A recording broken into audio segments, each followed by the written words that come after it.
Friends, welcome back to my channel. So ಎಲ್ಲರೂ ಹೇಗಿದ್ದೀರಾ? ನಾನು ಕೂಡ ಚೆನ್ನಾಗಿದ್ದೀನಿ. ಇನ್ನೇನು ಗಣೇಶ ಚತುರ್ಥಿ ಬರ್ತಾ ಇದೆ, ಗಣೇಶ ಹಬ್ಬ ಬರ್ತಾ ಇದೆ. ಸೊ ಕಡುಬು ಮಾಡೋದು ಹೇಗೆ ಅಂತ ನೋಡೋಣ. ಹಾಗೆ ಈಸಿಯಾಗಿ ಕಡುಬು ಮಾಡ್ಬೋದು, ಮಾಡೋಕ್ಕೆ ಬರದೇ ಇರೋರು ಕೂಡ ಮಾಡ್ಬೋದು. ಯಾವ ರೀತಿ ಅಂತ ನೋಡೋಣ. ಹಾಗೆ ಅದು ಕ್ರ್ಯಾಕ್ ಬಿಟ್ಕೊಳ್ದೆ ಸ್ವಲ್ಪ ಕೂಡ ಸೀಳದೆ ಇರೋ ರೀತಿ ನಾವು ಯಾವ ರೀತಿ ಮಾಡೋದು ಅಂತ ಸೀಕ್ರೆಟ್ ಟಿಪ್ಸ್ ಒಂದು ಹೇಳ್ತೀನಿ ನಿಮಗೆ. ಸೊ ಮಿಸ್ ಮಾಡದೆ ಈ ಥರ ಮಾಡಿ ನೋಡಿ, ತುಂಬ ಚೆನ್ನಾಗಿ ಬರುತ್ತೆ. ಈಗ ಮಾಡೋದು ಹೇಗೆ ಅಂತ ನೋಡೋಣ. ನಾನು ಇಲ್ಲಿ 1 ಕಪ್ಪಷ್ಟು ಕೊಬ್ಬರಿ ತುರಿ ತೊಗೊಂಡಿದ್ದೀನಿ. ಹಸಿ ಕೊಬ್ಬರಿ ತುರಿ ತೊಗೊಳ್ಳಿ, ತುಂಬ ಚೆನ್ನಾಗಿ ಬರುತ್ತೆ. ಹಾಗೆ ನಾನು ಒಂದು ಅರ್ಧ ಕಪ್ಪು ಬೆಲ್ಲ ತೊಗೊಂಡಿದ್ದೀನಿ. ಇಲ್ಲಿ ಒಂದು ಪ್ಯಾನ್ ಇಟ್ಕೊಂಡಿದ್ದೀನಿ. ಸ್ಟವ್ನ ಆನ್ ಮಾಡ್ಕೊಳ್ಳೋಣ. ಈಗ ಸ್ಟವ್ನ ಆನ್ ಮಾಡ್ಕೊಂಡಿದ್ದೀನಿ. ಇದಕ್ಕೆ ನಾವು ಸ್ವಲ್ಪ ತುಪ್ಪ ಸೇರಿಸ್ಕೊಳ್ಳೋಣ. 1 ಸ್ಪೂನಷ್ಟು ತುಪ್ಪ ಸೇರಿಸ್ಕೊಂಡಿದ್ದೀನಿ. ತುಂಬ ಚೆನ್ನಾಗಿರುತ್ತೆ, ತುಂಬ ಈಸಿಯಾಗಿ ಮಾಡ್ಬೋದು. ಮಾಡೋದಕ್ಕೆ ಗೊತ್ತಿಲ್ಲ ಅನ್ನೋರು ಕೂಡ ತುಂಬ ಸುಲಭವಾಗಿ ಮಾಡ್ಬೋದು. ಈಗ ನಾನು ಕೊಬ್ಬರಿ ತುರಿ ಹಾಕ್ಕೋತಾ ಇದ್ದೀನಿ. ಹಾಗೆ ನಾನು ಬೆಲ್ಲ ಕೂಡ ಸೇರಿಸ್ಕೋತಾ ಇದ್ದೀನಿ. ನೋಡಿಕೊಂಡು ಸೇರಿಸ್ಕೊಳ್ಳಿ, ಬೆಲ್ಲ ಸ್ವೀಟ್ ಜಾಸ್ತಿ ಇದೆಯಾ ಕಮ್ಮಿ ಇದೆಯಾ ಅಂತ. ಈಗ ನೀಟಾಗಿ ತಿರುಗಿಸ್ಕೊಳ್ಳೋಣ.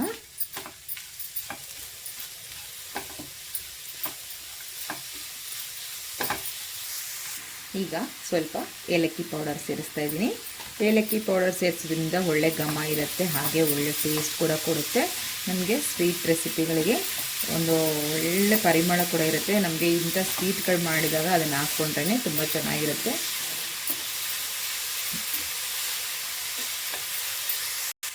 ನೋಡಿ, ಇದು ಪರ್ಫೆಕ್ಟಾಗಿ ಆಗಿದೆ. ಇದನ್ನು ಆಫ್ ಮಾಡ್ಕೊಳ್ಳೋಣ. ಈಗ ಇದನ್ನು ಒಂದು ಪ್ಲೇಟಲ್ಲಿ ಹಾಕ್ಕೊಳ್ಳೋಣ, ತಣ್ಣಗಾಗಲಿ. ಈಗ ನಾನೊಂದು ಪ್ಲೇಟಲ್ಲಿ ತೆಕ್ಕೊಂಡಿದ್ದೀನಿ, ಸ್ವಲ್ಪ ತಣ್ಣಗಾಗಲಿ. ಅಷ್ಟರಲ್ಲಿ ನಾವು ಈಗ ಮತ್ತೆ ಅದೇ ಪ್ಯಾನ್ನ ಇಟ್ಕೊಂಡಿದ್ದೀನಿ ನಾನು. ಈಗ ಅದೇ ಬೌಲಲ್ಲಿ ನಾನು ಇಲ್ಲಿ 1.5 ಕಪ್ಪಷ್ಟು ನೀರನ್ನು ಸೇರಿಸ್ಕೊತಾ ಇದ್ದೀನಿ. ಈಗ ಸ್ಟವ್ನ ಆನ್ ಮಾಡ್ಕೊಳ್ಳೋಣ. ಈಗ ನೀರು ನೋಡಿ, ಬಬಲ್ಸ್ ಬರ್ತಾ ಇದೆ. ನೀರು ಸ್ವಲ್ಪ ಬಿಸಿ ಆಗಿದೆ. ಈಗ ನಾನು ಇಲ್ಲೊಂದು ಅರ್ಧ ಕಪ್ಪಷ್ಟು ನೀರು ಇಟ್ಕೊಂಡಿದ್ದೀನಿ, ತಣ್ಣೀರು. ಸೊ ನಾನು ಇದಕ್ಕೆ 1 ಟೇಬಲ್ ಸ್ಪೂನಷ್ಟು ಮೈದಾ ಸೇರಿಸ್ತಾ ಇದ್ದೀನಿ. ಇದನ್ನು ಚೆನ್ನಾಗಿ ಗಂಟಿಲ್ಲದೆ ಮಿಕ್ಸ್ ಮಾಡ್ಕೋಬೇಕು. ಈಗ ನಾವು ನೀರಲ್ಲಿ 1 ಟೇಬಲ್ ಸ್ಪೂನು ತುಪ್ಪನ ಸೇರಿಸ್ಕೊಳ್ಳೋಣ. ಜಾಸ್ತಿ ಏನು ಬೇಡ, 1 ಟೇಬಲ್ ಸ್ಪೂನಷ್ಟು ಸೇರಿಸ್ಕೊಳ್ಳೋಣ. ನೀಟಾಗಿ ಅದು ನಮಗೆ ಹಿಟ್ಟು ಕಲಿಸುವಾಗ ಕ್ಲೀನಾಗಿ ಬರುತ್ತೆ ಅನ್ನೋ ಕಾರಣಕ್ಕೆ. ಈಗ ಮಿಕ್ಸ್ ಮಾಡ್ಕೊಳ್ಳೋಣ. ಈಗ ನಾವು ಕಲಿಸ್ಕೊಂಡಿರೋ ಅಂಥ ಮೈದಾನ ಸೇರಿಸ್ಕೊಳ್ಳೋಣ. ಈ ರೀತಿ ಸೇರಿಸ್ಕೊಂಡು ಮಿಕ್ಸ್ ಮಾಡ್ಕೊಳ್ಳೋಣ.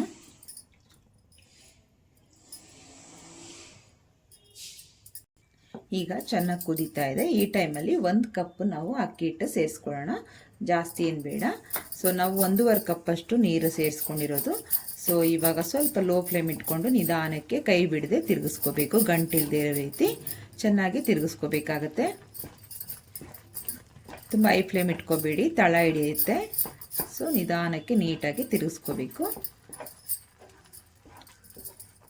ಕರೆಕ್ಟಾಗಿ ಮೆಜರ್ಮೆಂಟಲ್ಲಿ ಕರೆಕ್ಟಾಗಿ ಮಾಡಿದ್ರೆ ತುಂಬ ಚೆನ್ನಾಗಿ ಬರುತ್ತೆ. ಈ ರೀತಿ ಎಲ್ಲ ನೀಟಾಗಿ ಕಲಿಸ್ಕೊಳ್ಳೋಣ. ಸ್ವಲ್ಪ ತುಪ್ಪ ಹಾಕ್ಕೊಳ್ಳಿ, ಇಲ್ಲಾಂದರೆ ನೀವು ಎಣ್ಣೆ ಬೇಕಾದ್ರೂ ಎಣ್ಣೆನಾದರೂ ಬಳಸ್ಬೋದು. ಸೊ ನೋಡಿ, ಈ ರೀತಿ ಚೆನ್ನಾಗಿ ನಾದ್ಕೊಂತ ಹಾಗೆ ತಿರುಗಿಸ್ಕೋಬೇಕು. ಆವಾಗ ನಮಗೆ ಹಿಟ್ಟು ಚೆನ್ನಾಗಿ ಬೇಯುತ್ತೆ, ಹಾಗೆ ತುಂಬ ಚೆನ್ನಾಗಿ ಸಾಫ್ಟಾಗಿ ಕೂಡ ಬರುತ್ತೆ.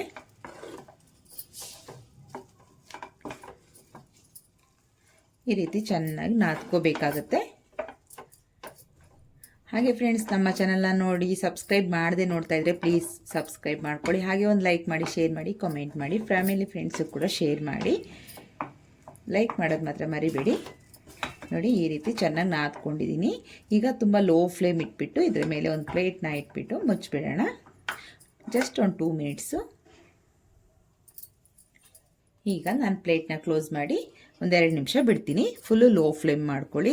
ತಳ ದಪ್ಪ ಇದ್ದರೆ ಸ್ಟವ್ನ ಆಫ್ ಮಾಡಿಕೊಂಡ್ರು ಬಿಸಿಗೇನೆ ಸ್ವಲ್ಪ ಗಟ್ಟಿಯಾಗತ್ತೆ. ಈಗ ಪ್ಲೇಟ್ನ ಓಪನ್ ಮಾಡಿ ನೋಡೋಣ. ಸ್ಟವ್ನ ಆಫ್ ಮಾಡ್ಕೊಂಬಿಡಿ. ಇವಾಗ ಚೆನ್ನಾಗಿ ನಾವು ನಾದ್ಕೊಳ್ಳೋಣ.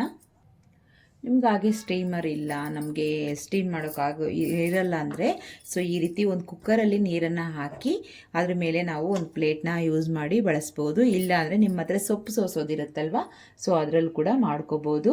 ಸೊ ನಾನು ಇಲ್ಲಿ ಕುಕ್ಕರ್ ಇಟ್ಟಿದ್ದೀನಿ. ಅಷ್ಟರಲ್ಲಿ ಚೆನ್ನಾಗಿ ನಾದ್ಕೊಳ್ಳೋಣ. ಆ ಟೈಮಲ್ಲಿ ನಮಗೆ ನೀರು ಕೂಡ ಬಿಸಿ ಒಂದು ಕೂಡ ಗಂಟಿಲ್ಲದೆ ಎಷ್ಟು ಚೆನ್ನಾಗಿ ಬಂದಿದೆ ನೋಡಿ. ನಿಮ್ಗೇನಾದ್ರು ಒಂದೊಂದು ಗಂಟು ಅನ್ನಿಸ್ತು ಅಂದರೆ ಐ ಫ್ಲೇಮಲ್ಲಿ ಇಟ್ಕೊಂಡು ನೀವು ಹಾಕ್ಕೊಂಡು ಕಲಿಸ್ಕೊಂಡ್ರೆ ಸ್ವಲ್ಪ ನಿಮಗೆ ಗಂಟು ಬೇಗ ಆಗಿಬಿಡುತ್ತೆ. ನೋಡಿ ಎಷ್ಟು ಸ್ಮೂತಾಗಿ ಕೈಗೆ ಒಂಚೂರು ಕೂಡ ಅಂಟ್ಕೊಳ್ಳಲ್ಲ, ಹಾಗೆ ನೀಟಾಗಿ ಸಾಫ್ಟಾಗಿ ಕೂಡ ಬಂದಿದೆ. ಈಗ ಚೆನ್ನಾಗಿ ನಾದ್ಕೊಂಡು ಆಗಿದೆ. ಇದು ಸ್ವಲ್ಪ ತಣ್ಣಗಾಗಬೇಕು, ಬಿಸಿ ಇದೆಯಲ್ವಾ ಜಾಸ್ತಿ ಬೇಗ ಮುಟ್ಟೋದಕ್ಕಾಗಲ್ಲ. ಸ್ವಲ್ಪ ಲೈಟಾಗಿ ತಣ್ಣಗಾಗಲಿ. ತುಂಬ ಚೆನ್ನಾಗಿ ಪರ್ಫೆಕ್ಟಾಗಿ ಅದಕ್ಕೆ ಮಾಡ್ಕೊಂಡಿದ್ದೀನಿ. ಸೊ ಈ ಮೆಜರ್ಮೆಂಟಲ್ಲಿ ಮಾಡಿದ್ರೆ ನೀವು ಒಂಚೂರು ಕೂಡ ಗಟ್ಟಿ ಆಗಲ್ಲ, ಹಾಗೆ ತುಂಬ ತೆಳುವಾಗಲ್ಲ, ಏನಿಲ್ಲ, ತುಂಬ ಚೆನ್ನಾಗಿ ಬರುತ್ತೆ. ನೋಡಿ ಎಷ್ಟು ಚೆನ್ನಾಗಿ ಬಂದಿದೆ. ಸ್ವಲ್ಪ ತಣ್ಣಗಾಗಲಿ ನಿಮಗೆ ತೋರಿಸ್ತೇನೆ. ಹಾಗೆ ನಾನು ಕಡುಬೆಲ್ಲ ಇಡೋದಕ್ಕೆ ಈ ರೀತಿ ಒಂದು ಬಾಳೆ ಎಲೆನ ಈ ರೀತಿ ಸೊಪ್ಪು ಸೋಸೋದ್ರಲ್ಲಿ ಹಾಕಿ ಇಟ್ಕೊಂಡಿದ್ದೀನಿ. ಸೊ ಇದ್ರ ಮೇಲೆ ಸ್ವಲ್ಪ ಆಯಿಲ್ನ ಅಪ್ಲೈ ಮಾಡ್ಕೊಳ್ಳೋಣ. ಆಯಿಲ್ ಆಗಲಿ ಇಲ್ಲ ತುಪ್ಪ ಆಗಲಿ ಸ್ವಲ್ಪ ಸ್ಪ್ರೆಡ್ ಮಾಡ್ಕೊಳ್ಳೋಣ. ಆವಾಗ ಒಂದು ರೀತಿ ಟೇಸ್ಟ್ ನಮಗೆ ಚೆನ್ನಾಗಿರುತ್ತೆ ಅನ್ನೋ ಕಾರಣಕ್ಕೆ. ಸೊ ನೀವು ಹಾಗೆ ಕೂಡ ಇಡ್ಬೋದು. ನಾನಿಲ್ಲಿ ಬಾಳೆ ಎಲೆ ಮೇಲೆ ಹಾಕ್ತಾಯಿದ್ದೀನಿ, ಚೆನ್ನಾಗಿರುತ್ತೆ ಅನ್ನೋ ಕಾರಣಕ್ಕೆ. ಬಾಳೆ ಎಲೆ ಇತ್ತು, ಅದು ಹಣ್ಣಾಗಿಬಿಟ್ಟಿತ್ತು ಅಂತ, ಸೊ ಬಿಸಾಕೋದು ಬೇಡ ಅಂತ ಏನಕ್ಕಾದ್ರೂ ಯೂಸ್ ಆಗಲಿ ಅಂತಲೇ ಇಟ್ಕೊಂಡಿದ್ದೆ. ಸೊ ಇದಕ್ಕೆ ಯೂಸ್ ಆಗ್ತಾಯಿದೆ. ಈ ರೀತಿ ಅಪ್ಲೈ ಮಾಡಿ ನಾನು ಕುಕ್ಕರಲ್ಲಿ ಇಟ್ಬೇಡ. ಈಗ ಕುಕ್ಕರಲ್ಲಿ ಇದನ್ನು ಇಟ್ಕೊಂಡಿದ್ದೀನಿ ನಾನು, ಪರ್ಫೆಕ್ಟಾಗಿ ಕೂತಿದೆ. ಇದನ್ನು ಕೂಡ ಕೈಯಲ್ಲೇ ನಾದ್ಕೊಳ್ಳೋಣ. ಸ್ವಲ್ಪ ಎಣ್ಣೆ ಆಗಲಿ ತುಪ್ಪ ಆಗಲಿ ಸ್ವಲ್ಪ ಕೈಗೆ ಅಪ್ಲೈ ಮಾಡ್ಕೊಳ್ಳಿ. ನೋಡಿ ಇನ್ನೂ ಬಿಸಿ ಇದೆ, ನಾನು ಹಾಗೇ ನಾದ್ಕೋತಾ ಇದ್ದೀನಿ. ಕೈಯಲ್ಲಿ ಒಂದ್ಸರಿ ನಾದ್ಕೊಂಡು ಈ ರೀತಿ ಉಂಡೆ ಮಾಡ್ಕೊಂಬಿಡೋಣ. ಈಗ ನಾವು ಸ್ವಲ್ಪ ಎತ್ಕೊಂಡು ಈ ರೀತಿ ಉಂಡೆ ಮಾಡ್ಕೊಳ್ಳೋಣ. ನೋಡಿ ನಾನು ಈ ಥರ ಉಂಡೆ ಮಾಡ್ಕೊಂಡಿದ್ದೀನಿ. ಸೊ ನಿಮ್ಗೆ ಜಾಸ್ತಿ ಆದರೆ ಮತ್ತೆ ಮಿಕ್ಕತ್ತೆ, ಟೆನ್ಷನ್ ತೊಗೋಬೇಡಿ. ಎಷ್ಟೋ ನಿಮ್ಮ ಕೈಗೆ ಸಿಕ್ಕಿದಷ್ಟು ಉಂಡೆ ಮಾಡ್ಕೊಳ್ಳಿ. ಆಮೇಲೆ ನಾವು ಪ್ರೆಸ್ ಮಾಡಿ ತೆಗೆದಾಗ ಎಷ್ಟು ಜಾಸ್ತಿ ಇದ್ದರೆ ಮತ್ತೆ ಸಿಗುತ್ತೆ, ಮತ್ತೆ ನಾವು ಅದನ್ನು ಯೂಸ್ ಮಾಡ್ಕೋಬೋದು. ನಾನು ಈ ರೀತಿ ದೊಡ್ಡದಾಗೆ ಮಾಡ್ಕೋತಾ ಇದ್ದೀನಿ. ಸ್ವಲ್ಪ ದಪ್ಪನೇ ಇರಬೇಕು ಕಡುಬುಗೆಲ್ಲ, ಆವಾಗ ನೀಟಾಗಿ ಬರುತ್ತೆ. ಕೆಲವು ಜನ ಇದಕ್ಕೆ ಸಾಲ್ಟ್ ಕೂಡ ಯೂಸ್ ಮಾಡ್ತಾರೆ, ನಾನು ಸಾಲ್ಟ್ ಯೂಸ್ ಮಾಡಲ್ಲ. ಸೊ ಗಣೇಶಗೆ ಅಂತ ಪೂಜೆಗೆ ಸ್ವೀಟ್ ಕಡುಬು ಅಂತ ಮಾಡಿದಾಗ ನಾನು ಸಾಲ್ಟನ್ನು ಯೂಸ್ ಮಾಡಲ್ಲ. ಸೊ ಖಾರ ಕಡುಬು ಅಂತ ಮಾಡ್ತಾರಲ್ಲ ಅದಕ್ಕೆ ಯೂಸ್ ಮಾಡ್ತಾರೆ. ಸೊ ಕೆಲವು ಜನ ಸ್ವೀಟಿಗೆ ಕೂಡ ಯೂಸ್ ಮಾಡ್ತಾರೆ, ನಿಮಗೆ ಬೇಕಂದರೆ ನೀವು ಹಾಕ್ಕೊಳ್ಳಿ. ಸೊ ಈ ರೀತಿ ಉಂಡೆ ಮಾಡ್ಕೊಂಬಿಡೋಣ. ನೋಡಿ ನನಗಿಲ್ಲಿ 6 ಕಡುಬಾಗಿದೆ, ಕಡುಬು ಹಿಟ್ಟ ರೆಡಿಯಾಗಿದೆ. ನೋಡೋಣ ಎಷ್ಟಾಗುತ್ತೋ, ಮಿಕ್ಕಿದ್ದೆಲ್ಲ ಮತ್ತೆ ಸೇರಿಸ್ಬೋದು. ಇಲ್ಲಿ ನೋಡ್ತಾ ಇರ್ಬೋದು ನೀವು, ನಾನು ಒಂದು ಚಿಕ್ಕದಾಗಿ ಬಾಳೆ ಎಲೆನ ಪೀಸ್ ಮಾಡಿ ತೆಕ್ಕೊಂಡಿದ್ದೀನಿ. ಇದಕ್ಕೆ ಸ್ವಲ್ಪ ತುಪ್ಪನ ಅಪ್ಲೈ ಮಾಡ್ಕೊಂಡಿದ್ದೀನಿ, ಜಾಸ್ತಿ ಏನಿಲ್ಲ, ಸುಮ್ಮನೆ ಲೈಟಾಗಿ 1-2 ಡ್ರಾಪ್ ಅಷ್ಟು. ಸೊ ನೀವು ಈಸಿಯಾಗಿ ಯಾವುದೇ ಪ್ರೆಸ್ಸಿಂಗ್ ಮಿಷನ್ ಇಲ್ಲದೇ ಮಾಡ್ಕೋಬೋದು, ಲಟ್ಟಿಸ್ದೇ. ಈಗ ನೋಡಿ ಈ ರೀತಿ ಒಂದು ಉಂಡೆ ಇಟ್ಬಿಟ್ಟು ನಾನಿಲ್ಲಿ ಒಂದು ಬಟರ್ ಪೇಪರ್ನ ತೊಗೊಂಡಿದ್ದೀನಿ. ಇಲ್ಲ ಅಂದರೆ ಇನ್ನೊಂದು ಯಾವುದಾದ್ರೂ ಒಂದು ಎಲೆ ಹಾಕ್ಕೊಂಡ್ರೂ ನಡೆಯುತ್ತೆ, ಅದರಲ್ಲೇನಿಲ್ಲ. ಸೊ ಈ ರೀತಿ ಹಾಕ್ಕೊಂಡು ಒಂದು ಪ್ಲೇಟ್ನ ತೊಗೊಂಡು ಜಸ್ಟ್ ಹೀಗೆ ಪ್ರೆಸ್ ಮಾಡ್ಕೊಳ್ಳೋಣ ಅಷ್ಟೇ.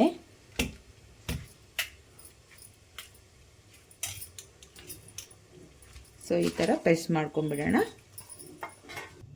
ಈಗ ನೋಡಿ ನಾನು ಇದನ್ನು ತೆಗೆದಿದ್ದೀನಿ ಪೇಪರ್ನ. ಈಗ ನಾವು ಕರ್ಜಿಕಾಯಿ ಮಾಡೋದೆಲ್ಲ ಇರುತ್ತಲ್ವ ಈ ರೀತಿ. ಸೊ ಇದರಲ್ಲಿ ನಾವು ಹಾಕ್ಕೊಳ್ಳೋಣ ಈ ರೀತಿ. ಸೊ ಈ ರೀತಿ ತೆಕ್ಕೊಂಡು ನಿಮಗೆ ನಾವು ಕರ್ಜಿಕಾಯಿಗೆ ಎಷ್ಟು ಬೇಕೋ ಅಷ್ಟು ನೋಡಿ ಈ ರೀತಿ ಒಂದು ಉಂಡೆ ಮಾಡಿ ಹಾಕ್ಕೊಳ್ಳೋಣ. ಈಗ ನಿಧಾನಕ್ಕೆ ಇದನ್ನು ಫೋಲ್ಡ್ ಮಾಡ್ಕೊಳ್ಳೋಣ. ನೀವು ಹಾಗೇ ಅದನ್ನು ನಾವು ಪ್ರೆಸ್ ಮಾಡಿಕೊಂಡು ಬೇಕಾದರೂ ತೊಗೋಬೋದು, ಎಷ್ಟು ಬೇಕೋ ಅಷ್ಟು ನೋಡಿ ಕೂಡ ತೊಗೋಬೋದು. ಇವಾಗ ಹಾಗೇ ಇದ್ದರೆ ಕೂಡ ನಾವು ಹಾಗೇ ಫೋಲ್ಡ್ ಮಾಡಿಬಿಟ್ಟು ತೊಗೋಬೋದು. ಇಲ್ಲ ಅಂದರೆ ನಮಗೆ ಎಕ್ಸ್ಟ್ರಾ ಬೇಡ ಅಂದರೆ ಈ ರೀತಿ ಎಕ್ಸ್ಟ್ರಾ ಇರೋದೆಲ್ಲ ತೆಗೆದುಬಿಡಿ. ನೋಡಿ ಎಲೆ ಸ್ವಲ್ಪ ಥಿಕ್ನೆಸ್ ಆಗೇ ಇರಬೇಕು, ಆವಾಗ ತುಂಬ ಚೆನ್ನಾಗಿ ಬರುತ್ತೆ. ನೋಡಿ ಎಷ್ಟು ಚೆನ್ನಾಗಿ ಬಂದಿದೆ ಅಂತ. ಸೊ ಈಗ ನಾವು ಹಬೆಯಲ್ಲಿ ಇಟ್ಕೊಂಡು ಬೇಯಿಸ್ಕೊಳ್ಳೋಣ. ಇದೇ ರೀತಿ ನಾವು ಈಗ ಮಿಕ್ಕಿದ್ದು ಕೂಡ ಮಾಡ್ಕೋತಾ ಹೋಗೋಣ. ನೀವು ಒಂದ್ಸಲಿ ಪ್ರೆಸ್ ಮಾಡಿದಾಗ ನಿಮ್ಗೇನಾದ್ರು ದಪ್ಪ ಅಂತ ಅನಿಸಿದ್ರೆ ಸ್ವಲ್ಪ ನೀವು ಹೀಗೆ ಸ್ವಲ್ಪ ತಟ್ಕೋಬೋದು. ಈ ರೀತಿ ಏನೂ ಆಗಲ್ಲ. ನಮಗೆ ಸ್ವಲ್ಪ ದಪ್ಪನೇ ಇರಬೇಕು ಆ್ಯಕ್ಚುಲಿ, ತುಂಬ ತೆಳುವು ಇರಬಾರ್ದು. ಸೊ ಹಾಗಾಗಿ ನೋಡಿ ಈ ರೀತಿ ಹಾಕ್ಕೊಳ್ಳೋಣ. ಮತ್ತೆ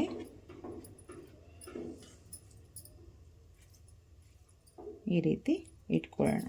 ನಿಮ್ಗೆ ಎಷ್ಟು ಬೇಕೋ ಅಷ್ಟು ನೋಡಿ ಹೂರಣನ ಸೇರಿಸ್ಕೋಬೋದು. ಈ ರೀತಿ ಪ್ರೆಸ್ ಮಾಡಿ ತೆಕ್ಕೊಂಬಿಡೋಣ.